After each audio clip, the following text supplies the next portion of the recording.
You know what? I've been tempted to do this one for a while now. Pascal's wager. So, what if I'm wrong? Well, let's see here. If I stop being an atheist, try to willfully brainwash myself into believing in a God that I'm pretty sure doesn't exist, I lose nothing.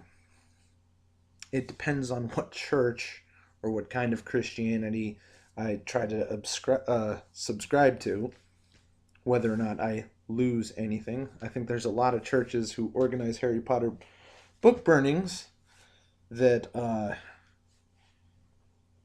might not be able to read that anymore. I like those movies. Tell the truth, I don't really see what all the hoopla is about. I read like the first two and thought, not for me. Don't hate them. Not for me. Wasn't really impressed by the movies either.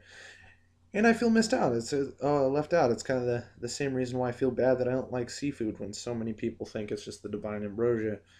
I like sushi, but it doesn't really count. I digress. Okay. So I'm if I pay attention to my friends over in the Bible thumping wingnut, there's a lot that I have to put down. If I do that kind of Christianity, um, I have to go to church every Sunday. I don't like getting up on Sunday. I actually went to church for a, uh, a Christmas Eve service. I didn't even have to. I just like, yeah, I want to. I want to see what this because I'd never been to that church before. I want to see what the pastor's doing. And the pastor was doing how do you spell Jesus? Is Jesus the co-pilot of your life, or does Jesus run everything? And I think he was really cool because he had like a Tennessee, maybe even Texas accent, even though I'm in South Florida, meaning that he's from somewhere else, and had that Baptist style, even though it was a Presbyterian church. And he was one of those pastors who I think is an excellent public speaker because he doesn't just doing this or looking up or looking at the back of the room. He was staring at people the entire time, and I swear to God, he held ironic statement, I know. He held right on me. Obviously, well, at least my best guess is because he'd never seen me before, and was saying, Jesus, you owe him everything, And he's pointing at me with his whole hand, like all four fingers, and he's staring right in my eyes, and I'm just like this. And I was like, okay, no snarky face, no angry face, no afraid face, and I was just and I held eye contact with him. And I swear to God, I had a staring match with this pastor in the middle of his sermon from the fourth row for like fucking 30 seconds. And then he was pointing at some other people, and then he came right back to me. And I swear to God, pointing at me. And I was like, I was like, not engaging, not engaging. But no, dude, I have been to many Christmas Eve services in my life, and I like them. I like the hymns. I can go there. I don't have to be mad. But I digress. Where was I? Okay, and the alternative is that I must go before God or St. Peter or whichever guy's got the book open at the gates and answer for all my sins. Well, here's the thing, and I guess I have to, and probably to the dissatisfaction of anybody who's a presuppositionalist, explain exactly how I would answer that question. So God says, you did not believe, you did not accept my son as your savior. You lied, cheated, stealed, adulterer both in your heart, and I've never been married. And let's see what else. I have misled others. I've worked on Sunday.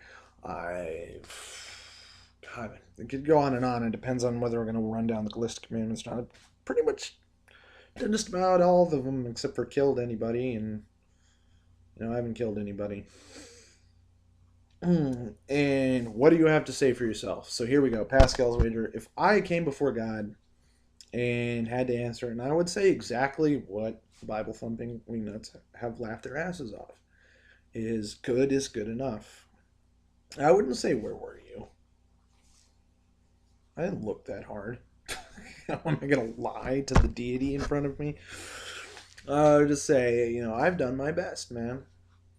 I have tried my best to learn from my mistakes. I've stolen, but decided that stealing was unpleasant to those around me and worse for me in the long term.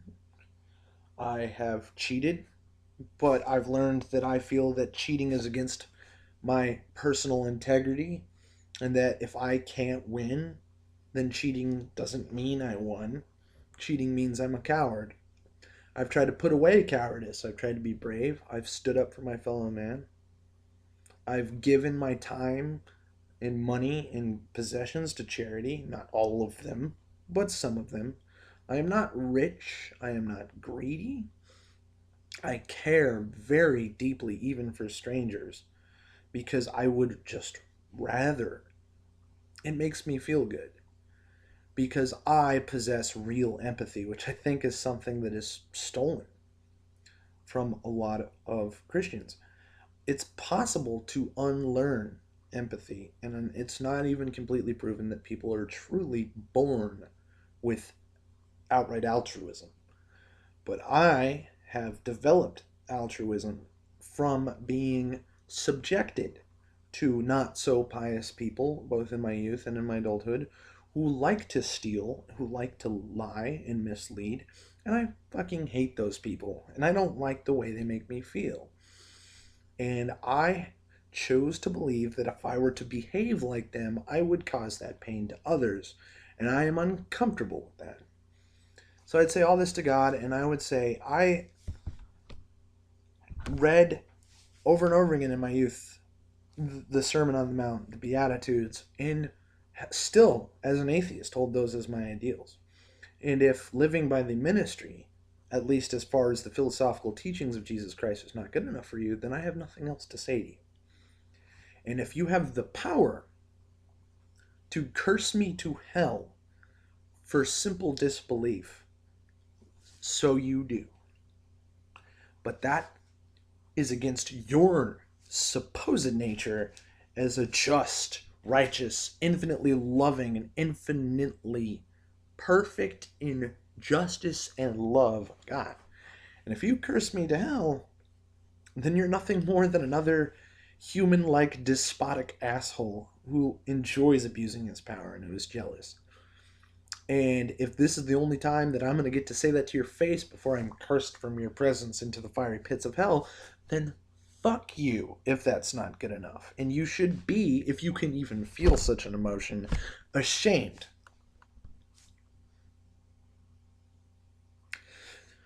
I believe that when I die, I will simply cease to exist. It'll be like going to sleep and not dreaming and not ever waking up again. When I first was thinking about, and much further back than I ever really became an atheist, but was thinking about, well, what if this is all bullshit? What would dying and there being no afterlife really be like? And my brain instinctively went towards, well, it's going to suck because I'm going to be conscious for an eternity, whether in hell or just sitting there in my decomposing corpse. And it took a surprisingly long time for me to suddenly gain this idea that's ridiculous. If my brain ceases activity, I'm gone permanently. And that's that. And I'm reluctant to become like a transhumanist because I don't fucking see how it's possible to download my biological consciousness, which isn't even tied to the material in which it resides, into a machine. Because here's the deal. Not a single molecule in my body was in my body when I was born. Supposedly, whether it's 5 or 7 years, I've heard both, every cell that was in my body at the start of this 7-year period that was alive is now dead, and they have been replaced. So, even though I remember being 12, none of this was there. Not a fucking cell of it. Not one of these, what, 30 trillion cells was in my body. Not one. I am an unfortunately transient thing. And unlike a lot of Christians, I am not afraid of being cosmically meaningless. I'm not afraid of being globally meaningless. But you know what meaning I do have? I have meaning in my life, with my friends, in my town. I have some meaning to my subscribers, however minor or major. When I write something down, that piece of paper has a chance to live way beyond me.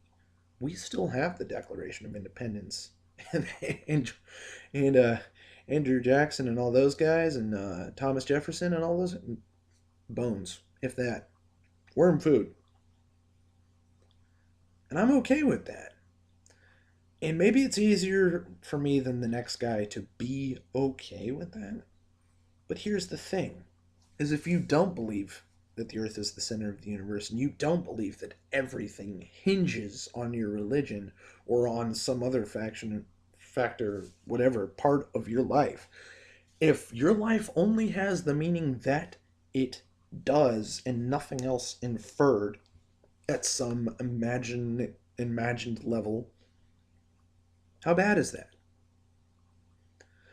My favorite movie pretty much my entire life has been a film called Terminator 2 Judgment Day.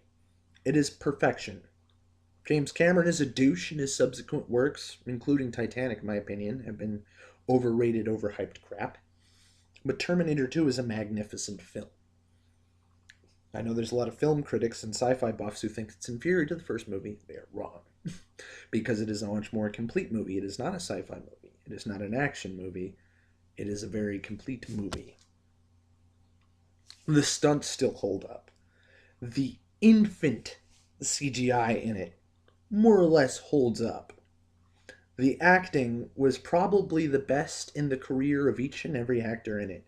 Robert Pattinson sucks, but he was a good T-1000. Arnold Schwarzenegger sucks, but he was an excellent Terminator in both movies. Linda Hamilton, method actor. I got some respect for that, but not really impressed with her body of work. The kid didn't do much after, even though he won some awards. I wish I even remembered his name. The guy who plays Miles Dyson, what the hell else did he do? And they cut Kyle Reese out of the theatrical cut. He was fucking in that movie. Watch the director's cut, which is a better movie, by the way. But there's a line from that movie that I understood even as a small child. You know, I was only 4 when the movie came out and didn't really understand what I was watching until I was at least a little bit older. The future is not set. There is no fate but what you make for yourself. There is no purpose or meaning or any sort of transcendent concept to your life than what you give it. And God, even in all of your belief, will not tell you what the meaning is. You either accept what somebody else has told you the meaning is, or you infer whichever biblical verse gives you meaning, or you pick from a broader array of meanings, whether you're a Christian or not. And to be so devout or so applied to a particular doctrinal belief that you have limited yourself to whichever one of those biblical things you picked is a pity. Because my meaning is whatever I say it is. And I don't give a fuck if you don't like my meaning, because it doesn't apply to you. Oh. Oh. And I don't care about yours. Oh, isn't that so bad? Because you're like, oh, are you missing out on the truth? What the fuck ever? I can't stand it, man. I can't stand the William Lane Craig meaningless for nothing out of nothing. First of all, nobody ever said out of nothing. Second of all, define nothing. You mean that just because I don't believe in your God or any other God, that my life is completely meaningless? Prove it. I don't always like my life. I don't always like my situation. That doesn't make it meaningless. And when I really like my situation and I have inferred some sort of meaning out of it, but it's not your meaning, is it still meaningless? Does it matter what you think? The main reason I decided to make a YouTube channel and just talk to people, I guess, comes to a much baser and less interesting and less enlightened idea. I wanted to speak out as an atheist because I saw a United States of America that was trying to thrust God into everybody else's life. And my life's none of your fucking business. And your religion is none of my fucking business. Really. But I'm talking about it. Because I care about my business. And I don't want your business in it. And if I burn in hell, guess what? I accept that I don't control everything. And I accept that I am not always powerful enough or wise enough or a mixture of both to control my situation or to stop things I don't want happening from happening.